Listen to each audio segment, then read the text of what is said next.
siz Mareska Husanovni asosiy tarkibga qo'yadi deb hisoblaysizmi yangi mavsumda?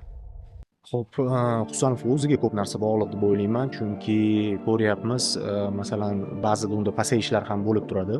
Agar xuddi shu o'sish, xuddi shu progress davom etadigan bo'lsa, men sabab ko'rmayapman Husanovni o'ynatmaslikda. Chunki potensial nuqtai nazaridan, kelajakka nigoh nuqtai nazaridan Cityga muhim figuralardan bittasi. Masalan, Gehi ikkalasi yillar davomida stabil o'ynab berishi mumkin. To'g'ri, hozir solishtiradigan bo'lsak, Diash balki ba'zi jihatlar, xususan tajribasi nuqtai nazaridan sal teparoq, buni tan olamiz. Biroq kelajakka e'tibor qaratadigan bo'lsak yoki spetsifik qaysidir raqibga yondashuv, tezlik kerak bo'lgan paytda Husanov imkoniyatlari bo'ladi. Men 100% Ruben Diashni yutib chiqib, butun mavsum Husanov asosiy tarkibda o'ynaydi deb balandparvoz gap gapirmoqchi emasman. Lekin xuddi Guardiola davriga o'xshab, ma'lum bir deylik, bir oy yoki 10 ta o'yin, qaysidir bunaqa imkoniyati bo'ladi deb o'ylayman va tengma-teng 50 ga 50 raqobatga kirisha oladi deb o'ylayman.